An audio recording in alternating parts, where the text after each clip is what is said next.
Students, അപ്പോൾ നമ്മൾ heat and thermodynamics അതിന്റെ ബേസിക്സ് മൊഡ്യൂൾ 7 നമ്മൾ അണ്ടർസ്റ്റാൻഡ് ദ പ്രിൻസിപ്പിൾസ് എന്ന് പറഞ്ഞിട്ട് നമ്മൾ 2 വീഡിയോ ചെയ്തിട്ടുണ്ടായിരുന്നു.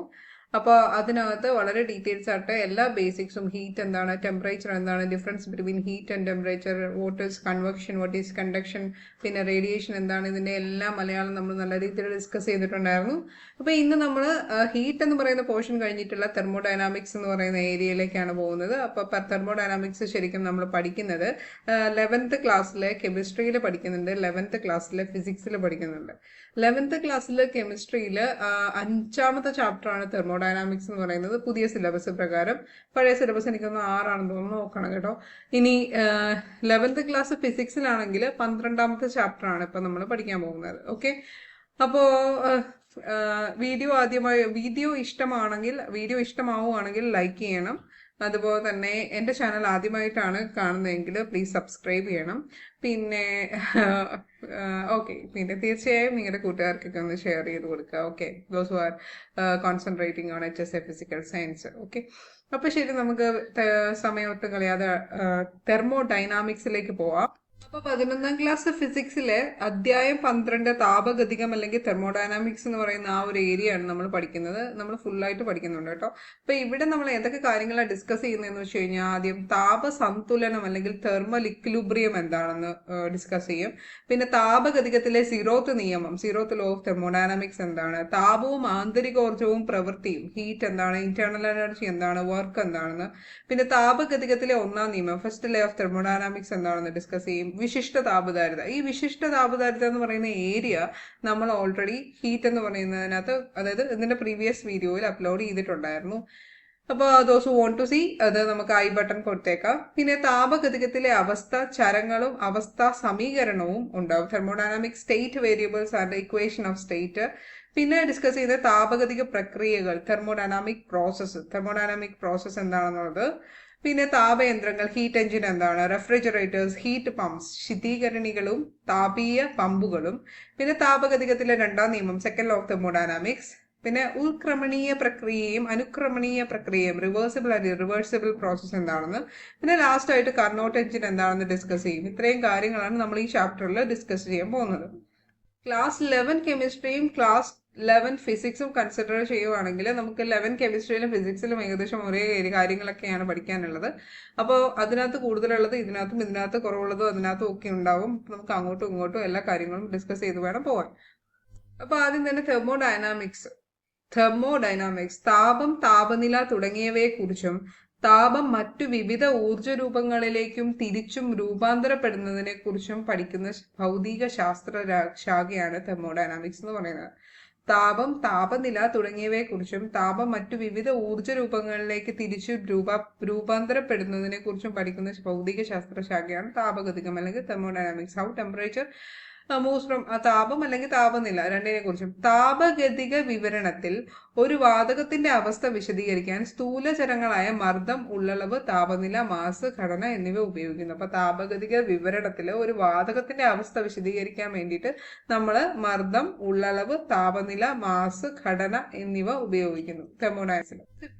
മെക്കാനിക്സ് ആൻഡ് തെർമോഡൈനാമിക്സ്, ബലതന്ത്രവും, ഇപ്പൊ നമ്മൾ കൈനറ്റിക് തിയറി പഠിച്ചല്ലോ, അപ്പൊ ബലതന്ത്രവും അതുപോലെ തന്നെ താപഗതിക തെർമോഡൈനാമിക്സും തമ്മിലുള്ള വ്യത്യാസം കൃത്യമായി മനസ്സിലുണ്ടായിരിക്കേണ്ട കാര്യമാണ്.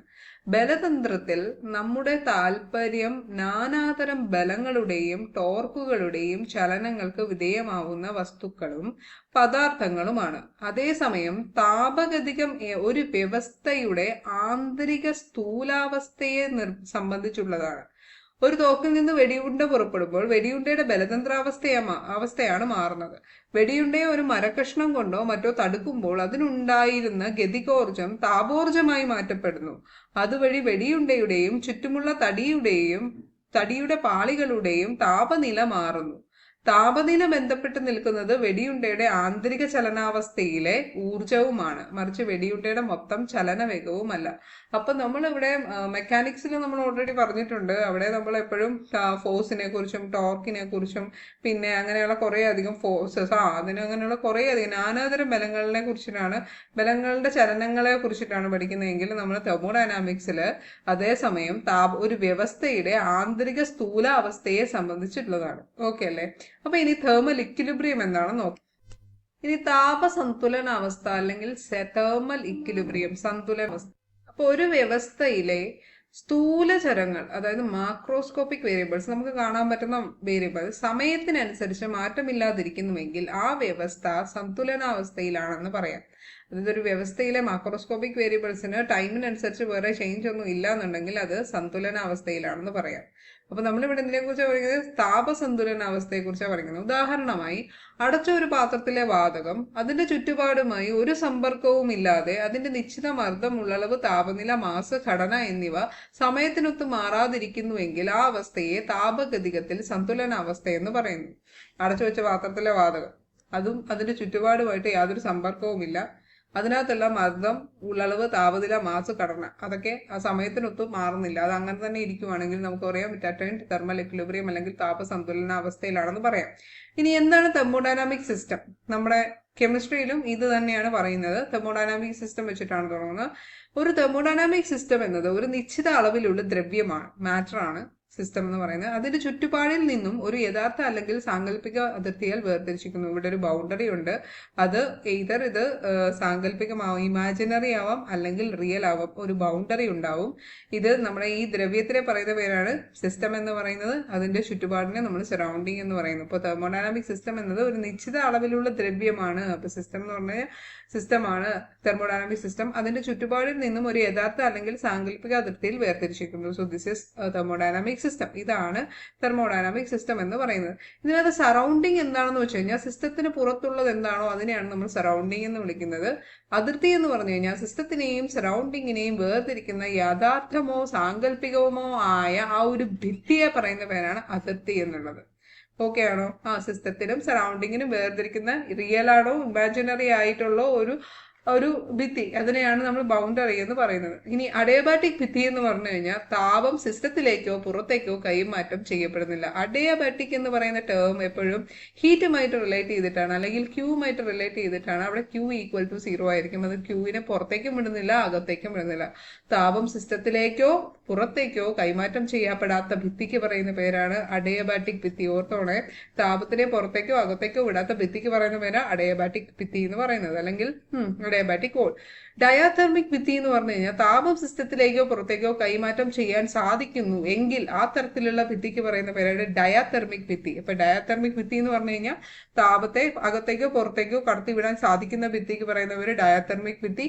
താപത്തിനെ അകത്തേക്കോ പുറത്തേക്കോ വിടുന്നില്ല എന്നുണ്ടെങ്കിൽ അത്തരത്തിലുള്ള ഭിത്തിക്ക് പറയുന്ന പേരാണ് അഡിയബാറ്റിക് ഭിത്തി. ഓക്കെ അല്ലേ? ഇനി ഓപ്പൺ സിസ്റ്റം, ക്ലോസ്ഡ് സിസ്റ്റം, അതുപോലെ തന്നെ ഐസൊലേറ്റഡ് സിസ്റ്റം എന്താണെന്ന് നോക്കാം. ഓപ്പൺ സിസ്റ്റം എന്ന് പറയുമ്പം ഊർജവും ദ്രവ്യവും, ബോത്ത് എനർജി ആൻഡ് മാറ്റർ, സറൗണ്ടിങ്ങുമായിട്ട് കൈമാറ്റം ചെയ്യപ്പെടുന്നുവെങ്കിൽ ഓപ്പൺ സിസ്റ്റം. തുറന്ന് വെച്ച് തിളപ്പിക്കുന്ന ഒരു നമ്മുടെ അടുക്കളയിൽ എന്താണ്, ചായ ഇപ്പൊ തിളപ്പിക്കുക, അടച്ചു വെച്ചല്ലോ തിളപ്പിക്കുന്നത്, തുറന്നു വെച്ച് തിളപ്പിക്കുക. ഊർജവും ദ്രവ്യവും, അതായത് both energy as well as matter is exchanging with the surrounding. സറൗണ്ടിങ്ങുമായിട്ട് എനർജിയും മാറ്ററും എക്സ്ചേഞ്ച് ചെയ്യുകയാണെങ്കിൽ അതിനെ നമ്മൾ ഓപ്പൺ സിസ്റ്റം എന്ന് പറയും. ക്ലോസ്ഡ് സിസ്റ്റം എന്ന് പറഞ്ഞു കഴിഞ്ഞാൽ എനർജി എക്സ്ചേഞ്ച് ചെയ്യുന്നുണ്ട്, അടച്ചു വെച്ച് നമ്മൾ വെള്ളം തിളപ്പിക്കുവാണ്, എനർജി എക്സ്ചേഞ്ച് ചെയ്യുന്നുണ്ട്, പക്ഷെ മാറ്റർ എക്സ്ചേഞ്ച് ചെയ്യുന്നുണ്ടോ? വെള്ളം നീരാവിയായിട്ട് പോകുന്നില്ല, കാരണം നമ്മൾ അടച്ചു വെച്ചിരിക്കുക. അതുകൊണ്ട് എന്ത് സംഭവിക്കും? വെള്ളം അടപ്പുപാത്രത്തിൽ ചെന്ന് തട്ടി അവിടുന്ന് വീണ്ടും ഘനീഭവിച്ച് വെള്ളമായിട്ട് മാറും, അല്ലെ? അപ്പൊ ചുറ്റുപാടുമായി ഊർജവിനിമയം മാത്രമേ അനുവദിക്കുന്നുള്ളൂ, ദ്രവ്യവിനിമയം നടക്കുന്നില്ല എങ്കിൽ അത് ക്ലോസ്ഡ് സിസ്റ്റത്തിലെ എക്സാമ്പിൾ ആണ്. ഓക്കെ, അതായത് എനർജി മാത്രമേ എക്സ്ചേഞ്ച് ചെയ്യുന്നുള്ളൂ, മാറ്റർ എക്സ്ചേഞ്ച് ചെയ്യുന്നില്ല, ദ്രവ്യം എക്സ്ചേഞ്ച് ചെയ്യപ്പെടുന്നില്ല, നോ എക്സ്ചേഞ്ച് ഓഫ് ദ്രവ്യം എക്സ്ചേഞ്ച് ചെയ്യുന്നില്ല എങ്കിൽ അത് ക്ലോസ്ഡ് സിസ്റ്റം ആയിരിക്കും. ഇനി ഒറ്റപ്പെട്ട സംവിധാനം നമ്മൾ ഓൾറെഡി പഠിച്ചു. തെർമോഫ്ലാസ്ക് ഇതിന്റെ തൊട്ട് മുമ്പിലത്തെ വീഡിയോയിൽ പഠിച്ചായിരുന്നു. തെർമോഫ്ലാസ്ക് എന്ന് പറയുമ്പോൾ ഊർജവും ദ്രവ്യവും ചുറ്റുപാടുമായി കൈമാറ്റം ചെയ്യപ്പെടുന്നില്ല എങ്കിൽ അത് ഒറ്റപ്പെട്ട സംവിധാനമാണ്. എക്സാമ്പിൾ എന്തായിരിക്കും? തെർമോഫ്ലാസ്ക്. അവിടെ ഊർജവും കൈമാറ്റം ചെയ്യപ്പെടുന്നില്ല, അതുപോലെ തന്നെ ദ്രവ്യവും കൈമാറ്റവും ചെയ്യപ്പെടുന്നില്ല, no exchange of matter as well as energy. അങ്ങനെയാണെങ്കിൽ അതിനെ ഒറ്റപ്പെട്ട സംവിധാനം അല്ലെങ്കിൽ ഐസൊലേറ്റഡ് സിസ്റ്റം എന്ന് വിളിക്കുന്നു. ഇത് നമ്മുടെ കെമിസ്ട്രി പോർഷനാണ് കേട്ടോ, അവിടെ ഉള്ളതാണ്. ഇനി രണ്ട് അടച്ചിട്ട പാത്രങ്ങളിൽ AB നിശ്ചിത മാസുള്ള 2 തരം വാതകങ്ങൾ ഉണ്ടെന്ന് പരിഗണിക്കുക.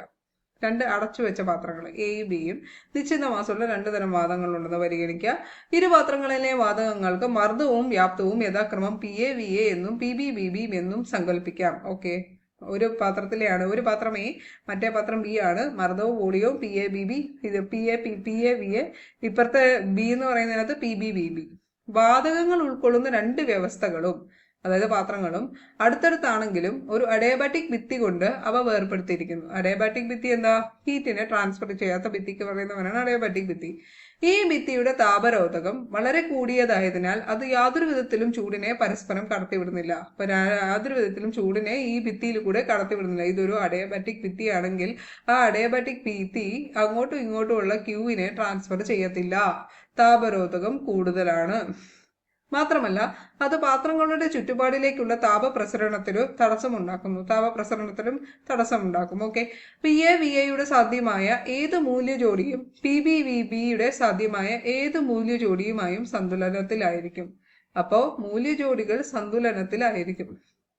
അഡിയബാറ്റിക് ഭിത്തിക്ക് പകരം ഡയാതെർമിക് ഭിത്തി ഇവയ്ക്കിടയിൽ സ്ഥാപിക്കുന്നുവെങ്കിൽ താപത്തെ ഇരുവശത്തേക്കും കടത്തിവിടുന്നു. ഡയാതെർമിക് ഭിത്തി എന്ന് പറയുമ്പോൾ അത് കടത്തിവിടുമല്ലോ താപത്തിനെ. അപ്പൊ അതുകൊണ്ട് ഇവയ്ക്കിടയിൽ സ്ഥാപിക്കുന്നുവെങ്കിൽ താപത്തെ ഇരുവശത്തേക്കും കടത്തിവിടുന്നു. ഇരു പാത്രത്തിലെയും സ്ഥൂലചരങ്ങൾ സ്വമേധയാ മാറ്റം കാണിച്ചു തുടങ്ങുകയും ഇരു വ്യവസ്ഥകളിലും സന്തുലനാവസ്ഥയിലെത്തുന്നവരെ അത് തുടരുകയും ചെയ്യും. ഇപ്പൊ സ്ഥൂലചരങ്ങൾ എന്ന് പറഞ്ഞാൽ എന്താ? അതായത് ഇവിടെ മാക്രോസ്കോപ്പിക് പ്രോപ്പർട്ടീസിന് വ്യത്യാസം വന്ന് ആ വ്യത്യാസം എവിടെ വരെ ഉണ്ടാവും? അവർ തമ്മിൽ ഒരു ഇക്വിലിബ്രിയം അറ്റൈൻ ചെയ്യുന്നത് വരെ ഈ ഡയതെർമിക് വോൾ ആണെങ്കിൽ അവിടെ അവർ സന്തുലനാവസ്ഥയിലാവുമ്പോഴേക്കും ഈ വ്യവസ്ഥകൾ സന്തുലനാവസ്ഥയിൽ എത്തുന്നിടം വരെ അത് തുടരുകയും ചെയ്യും, ആ കൈമാറ്റം തുടരുകയും ചെയ്യും. സന്തുലനാവസ്ഥയിലെത്തുമ്പോൾ വ്യവസ്ഥകൾ തമ്മിൽ യാതൊരു ഊർജ കൈമാറ്റവും നടത്തുന്നില്ല. അതുകൊണ്ട് വ്യവസ്ഥ എ വ്യവസ്ഥ ബിയുമായി താപസന്തുലനത്തിലാണെന്ന് പറയാം. ദാറ്റ് ഈസ് എ എന്ന് പറയുന്ന സിസ്റ്റം ബി എന്ന് പറയുന്ന സിസ്റ്റവുമായിട്ട് തെർമൽ ഇക്വിലിബ്രിയത്തിലാണെന്ന് പറയാം. ഓക്കെ, ഇപ്പം ഡയാതെർമിക് ഭിത്തി ആണെങ്കിൽ, അഡിയബാറ്റിക് വോൾ ആണെങ്കിൽ നടക്കുകയില്ല. ഇനി താപഗതികത്തിലെ സീറോത്ത് നിയമം, അതായത് സീറോത്ത് ലോ ഓഫ് തെർമോഡൈനാമിക്സ് എന്താണെന്ന് നോക്കുന്നത്. സീറോത്ത് ലോ എന്ന് പറയുന്ന ആ ഒരു ലോ ആവിഷ്കരിച്ചത് R.H. ഫൗളർ ആണ് 1931. R.H. ഫൗളർ ആണ് സീറോത്ത് ലോ ഇൻട്രൊഡ്യൂസ് ചെയ്തത്. അപ്പൊ സീറോത്ത് ലോ ഇൻട്രൊഡ്യൂസ് ചെയ്തപ്പോൾ ഫൗളായി പോയത് നിങ്ങൾക്ക് പഠിച്ചാൽ മതി. R.H. ഫൗളർ. A-B എന്നീ രണ്ട് സിസ്റ്റം താപം കടത്തിവിടാത്ത ഒരു ഭിത്തിയാൽ വേർതിരിക്കപ്പെട്ടിരിക്കുന്നു. വിച്ച് മീൻസ് ഒരു അഡയാബാറ്റിക് വാൾ കൊണ്ട് A എന്ന് പറയുന്ന ഒരു സിസ്റ്റവും B എന്ന് പറയുന്ന ഒരു സിസ്റ്റവും വേർതിരിച്ചിരിക്കുവാണ്. താപം കടത്തിവിടാവുന്ന ഭിത്തികളാൽ മൂന്നാമതൊരു വ്യവസ്ഥയായ C ഇവ ഓരോന്നുമായി ബന്ധപ്പെട്ടിരിക്കുന്നു. അതായത് A എന്ന് പറയുന്ന ആള് B എന്ന് പറയുന്ന ആളുമായിട്ട് തൊട്ടടുത്തിരിക്കുവാണ്, പക്ഷെ ഇതൊരു അഡയാബാറ്റിക് വോളാണ്. ഇനി C എന്ന് പറയുന്ന ഒരാൾ ഇവിടെ ഉണ്ട്. ഈ C എന്ന് പറയുന്ന ഒരാള് ഇവിടെ ഒരു വാളുണ്ട്, ഇവിടെ ഡയാതെർമിക് വാളാണ്. അതായത് താപം കടത്തിവിടാവുന്ന ഭിത്തികളാൽ മൂന്നാമതൊരു വ്യവസ്ഥയായ C ഇവ ഓരോന്നുമായും ബന്ധപ്പെട്ടിരിക്കുന്നു. അതായത് എയും ബിയും തമ്മിൽ ഡയറക്റ്റ് കണക്ഷൻ ഒന്നുമില്ല, പക്ഷെ A is in equilibrium with C and B is in equilibrium with C ആണെങ്കിൽ both A and B are in equilibrium with each other. അതാണ് സീറോത്ത് ലോ ഓഫ് തെർമോഡൈനാമിക്സ്. ഇവർ രണ്ടുപേരും ഇക്വിലിബ്രിയത്തിലായിരിക്കും എന്നാണ് സീറോത്ത് ലോ ഓഫ് തെർമോഡൈനാമിക്സ് പറയുന്നത്. ഒന്നുകൂടെ പറയാം. A എന്ന് പറയുന്ന ഒരാളും B എന്ന് പറയുന്ന ഒരു ആളല്ല സിസ്റ്റം. A എന്ന് പറയുന്ന സിസ്റ്റവും B എന്ന് പറയുന്ന സിസ്റ്റവും ഇവരുടെ അഡയാബാറ്റിക് വോൾ കൊണ്ട് സെപ്പറേറ്റ് ചെയ്ത് വെച്ചിരിക്കുവാണ്. അതായത് അഡയാബാറ്റിക് ഭിത്തി വഴി സെപ്പറേറ്റ് ചെയ്തിരിക്കുവാണ്. ഇനി A എന്ന് പറയുന്ന ഒരു സിസ്റ്റം C എന്ന് പറയുന്ന ഒരു സിസ്റ്റവുമായി ഒരു ഡയാതെർമിക് വോൾ കൊണ്ട് സെപ്പറേറ്റ് ചെയ്യുന്നു. അതേപോലെ തന്നെ B എന്ന് പറയുന്ന സിസ്റ്റം C എന്ന് പറയുന്ന സിസ്റ്റവുമായിട്ടും ഡയാതെർമിക് വോൾ കൊണ്ട് സെപ്പറേറ്റ് ചെയ്തിരിക്കുകയാണെങ്കിൽ ഇത് രണ്ടും ഇക്വിലിബ്രിയത്തിലാണ് കേട്ടോ. ഡയാതെർമിക് വോൾ കൊണ്ട് സെപ്പറേറ്റ് ചെയ്യുക മീൻസ് അവിടെ അവര് പരസ്പരം ഇക്വിലിബ്രിയത്തിൽ എത്തും, ഇക്വിലിബ്രിയം അറ്റൈൻ ചെയ്യും, ഇവർ തമ്മിൽ ഇക്വിലിബ്രിയം അറ്റൈൻ ചെയ്യും. അങ്ങനെയാണെങ്കിൽ എയും ബിയും ഇക്വിലിബ്രിയത്തിലായിരിക്കും എന്ന് പറയുന്ന ലോ ആണ് സീറോത്ത് ലോ ഓഫ് തെർമോഡൈനാമിക്സ്. വ്യവസ്ഥകളുടെ അവസ്ഥകൾ, അതായത് സ്ഥൂലചരങ്ങൾ മാക്രോസ്കോപ്പിക് പ്രോപ്പർട്ടീസ് സിയുമായി എയും ബിയും താപസന്തുലിത അവസ്ഥ കൈവരിക്കുന്നത് വരെ മാറിക്കൊണ്ടിരിക്കുന്നു. എയും സിയും തമ്മിലും ബിയും സിയും തമ്മിലും താപീയ സന്തുലിതാവസ്ഥയിലാണ് എങ്കിൽ എയും ബിയും തമ്മിൽ താപീയ സന്തുലിതാവസ്ഥയിലായിരിക്കും. അതാണ് സീറോത്ത് ലോ ഓഫ് തെർമോഡൈനാമിക്സ് പറയുന്നത്. അതായത് if TA is in equilibrium with the TC and TB is also in equilibrium with the TC, then TA will be automatically in equilibrium with the TB എന്ന് പറയുകയാണ് zeroth law of thermodynamics. Okay അല്ലേ? അതായത് ഈ എയും ഈ ബിയും, എയും സിയും ഡയതെർമിക് ആണ്, സിയും ബിയും ഡയതെർമിക് ആണ്. എയും ബിയും അഡയാബാറ്റിക് ആണെങ്കിൽ പോലും എയും ബിയും ഇക്വിലിബ്രിയത്തിലായിരിക്കും എന്നാണ് പറയുന്നത്. അടുത്ത ഇന്റേണൽ എനർജി എന്താണെന്ന് നോക്കാം. ഇന്റേണൽ എനർജി എന്ന് പറഞ്ഞു കഴിഞ്ഞാൽ നിശ്ചലാവസ്ഥയിലുള്ള ഒരു വ്യവസ്ഥയുടെ സിസ്റ്റത്തിന്റെ മാസ് കേന്ദ്രത്തെ ആധാരമാക്കിയുള്ള തന്മാത്രകളുടെ ഗതികോർജത്തിന്റെയും സ്ഥിതികോർജത്തിന്റെയും തുകയാണ് ആ വ്യവസ്ഥയുടെ ആന്തരികോർജം എന്ന് പറയുന്നത്. ആന്തരികോർജം, internal energy is the sum of kinetic energy and potential energy. ആന്തരികോർജം എന്ന് പറയുന്നത് ആ ഒരു സിസ്റ്റത്തിലുള്ള total energy which is the sum of kinetic energy and potential energy. ആ സിസ്റ്റം ഈസ് ഇൻ റെസ്റ്റ്. നിശ്ചലാവസ്ഥയിലുള്ള ഒരു സിസ്റ്റത്തിന്റെ മാസ് കേന്ദ്രത്തെ ആധാരമാക്കിയുള്ള തന്മാത്രകളുടെ ഗതികോർജത്തിന്റെയും സ്ഥിതികോർജത്തിന്റെയും തുകയാണ് ആന്തരികോർജം എന്ന് പറയുന്നത്. ഇനി നമ്മൾ ഫസ്റ്റ് ലോ ഓഫ് തെർമോഡൈനാമിക്സിലേക്ക് പോവാം. 0th ലോ കഴിഞ്ഞു, ഇനി നമ്മൾ ഫസ്റ്റ് ലോയിലേക്ക് പോവാണ്. ഒരു വ്യവസ്ഥയിലേക്ക് നൽകപ്പെടുന്ന താപത്തിന്റെ ഡെൽറ്റ ക്യൂ ഒരു ഭാഗം വ്യവസ്ഥയുടെ ആന്തരികോർജത്തിൽ ഡെൽറ്റ യു വർധനവുണ്ടാക്കുകയും ബാക്കി ചുറ്റുപാടിന്മേലുള്ള പ്രവൃത്തിക്കും ഉപയോഗിക്കുന്നു. അതായത് ഒരു സിസ്റ്റത്തിലെ ഡെൽറ്റ യു എന്ന് പറയുന്നത്, that is change in internal energy എന്ന് പറയുന്നത്, it is a sum of delta Q and work done ആണെന്നായിരുന്നു പറയുന്നത്. This is the first law of thermodynamics. അതായത് ഒരു സിസ്റ്റത്തിലേക്ക് നൽകപ്പെടുന്ന താപത്തിന്റെ ഒരു ഭാഗം വ്യവസ്ഥയുടെ ആന്തരികോർജത്തിൽ വർധന ഉണ്ടാക്കുകയും നമ്മൾ ഒരു സിസ്റ്റത്തിലേക്ക് താപം കൊടുത്താൽ ആ താപം എന്തിനൊക്കെ കൺവേർട്ട് ചെയ്യും?